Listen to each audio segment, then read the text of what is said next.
오늘 이 영상을 보시면 당뇨병을 가지신 분들이 꼭 하셔야 할 운동 두 가지를 알아가실 수 있습니다. 당뇨병이 있어 매일 열심히 운동을 하는 것은 쉽지 않은 일이죠. 헬스, 조깅, 자전거 타기 등 다양한 운동을 해보셨겠죠? 열심히 운동에 참여하고 있지만 혈당 수치가 오히려 더 높게 나오는 경우가 있습니다. 한 환자분은 새벽 말고는 운동할 시간이 없어서 자고 일어나자마자 새벽에 공복 운동을 했습니다. 조깅을 주로 하고 있었는데 오히려 운동 전보다 운동 후 혈당이 20에서 30 더 높게 나와서 고민하고 계셨습니다. 혈당을 내리려고 운동을 한 것인데 오히려 올라가니 그만두어야 하나 고민을 하시더라고요. 이 경우처럼 아무리 땀을 흘려도 병원에서 측정한 혈당 수치는 여전히 비슷하거나 심지어 올라가기도 합니다. 헤모글로빈 A1C 수치도 증가하는 경우를 보셨을 겁니다. 이렇게 수치가 높아지면 당연히 담당 의사는 운동을 더 하라고 할 테고, 그래서 더 많은 시간과 에너지를 운동에 투자하게 되죠. 그러나 병원에서 다시 검사를 받아보면 결과는 여전히 만족스럽지 않습니다. 이렇게 계속되면 얼마나 좌절감이 들까요? 아무리 열심히 운동해도 혈당이 내려가질 않는 상황에 직면하신 분들이 꽤 계십니다. 이러한 상황이 왜 발생하는지 궁금하시죠?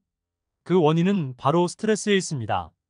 몸이 힘들거나 지칠 때 우리 몸은 아드레날린이나 코르티솔 같은 스트레스 호르몬을 분비합니다.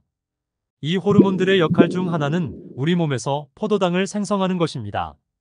이 과정을 포도당 신생합성이라고 부릅니다. 즉, 우리가 피곤하거나 힘들다고 느낄 때 몸은 자동으로 에너지를 보충하기 위해 당을 만들어냅니다. 운동하면 에너지 소비가 많아져서 당이 필요하니 몸이 자연스럽게 당을 만든다고 생각하시면 됩니다. 혈당 관리에 문제가 없는 사람들에게는 이런 과정이 문제가 되지 않죠. 하지만 당뇨병 환자분들에게는 상황이 다릅니다. 이미 혈당 조절 기능에 문제가 있기 때문입니다. 따라서 혈당 수치가 높은 분들은 너무 힘든 운동으로 몸을 지치게 하는 것보다 적절한 강도의 운동으로 천천히 체력을 쌓아가는 것이 좋습니다. 너무 과격한 운동은 오히려 몸에서 더 많은 당을 생성시켜 혈당 수치를 상승시킬 수 있기 때문입니다. 당뇨병이 있으신 분들에게 조언드리고 싶은 운동이 있는데요. 바로 걷기입니다. 걷기는 매우 간단하지만 당뇨 관리에 굉장히 효과적인 운동 방법이랍니다. 세계적으로 수많은 연구에서 혈당 수치와 운동의 관계를 다루고 있어요. 그 연구 결과들을 살펴보면 가장 효과가 좋았던 운동은 걷기였다는 사실을 알 수 있습니다. 한 연구에서는 참가자들에게 식후 15분 동안 약간 빠르게 걷기를 2달 동안 해보라고 지시했어요. 그 결과 놀랍게도 헤모글로빈 A1C 수치가 7.9에서 7.0으로 혈당 수치는 130에서 112로 내려갔습니다. 반대로 식전에 약 15분간 약간 빠르게 걷는 것을 시도해본 결과는 어땠을까요? 오히려 혈당이 112에서 130으로 올라가고 A1C는 7.6에서 7.7로 증가하는 결과를 보였습니다. 그럼 이걸 어떻게 이해하면 좋을까요? 모든 사람의 상황을 한 가지 실험 결과만으로 판단할 순 없겠지만 세계의 많은 전문가들이 공통으로 주장하는 것은 식후에 가벼운 운동, 특히 걷기가 혈당 조절에 가장 효과적이라는 겁니다. 그러니 여러분의 일상에 걷기를 포함해 보세요. 식사 후 조금 다른 활동보다 몇 분 정도 일찍 마치고 나서 외출하여 잠깐 걸어보세요. 그것만으로도 혈당 관리에 큰 도움이 될 것입니다. 당뇨병 환자에게 정말 좋은 운동 중 허벅지 근육을 강화하는 것이 당뇨병 관리에 큰 도움이 된다는 것으로 알려졌습니다. 씨름 선수들을 보면 그들의 건장한 체격이 눈에 띄지요? 그런데 흥미로운 점은 이런 건장한 씨름 선수 중에서 당뇨병 환자가 매우 적다는 것입니다. 보통 생각하면 몸집이 크고 지방이 많은 씨름 선수들이 당뇨병 위험이 높을 것 같지만 사실은 그렇지 않아요. 왜냐하면 그들의 내장 지방은 생각보다 적으며 허벅지 근육량이 워낙 많기 때문입니다. 허벅지 근육량이 많으면 혈당 수치가 급격히 상승하는 것을 방지할 수 있어요. 근육은 우리 몸에서 포도당을 가장 많이 사용하는 조직 중 하나이기 때문입니다. 따라서 씨름 선수처럼 허벅지 근육이 발달한 사람들은 당뇨병 위험이 상대적으로 낮습니다.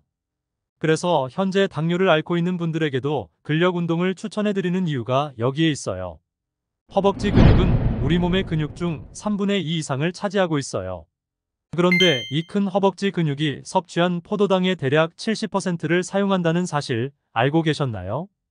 연세대 보건대학원에서 실시한 연구에서 흥미로운 결과가 나왔습니다.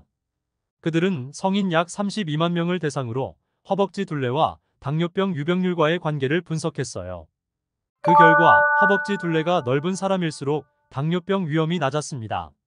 심지어 남성의 경우 허벅지 둘레가 60cm 이상일 때 당뇨병 위험이 거의 4배나 줄어든다는 사실까지 발견되었습니다. 왜 이럴까요? 바로 인슐린 때문입니다. 인슐린은 우리 몸에서 포도당을 모든 장기와 조직으로 전달하는 역할을 합니다.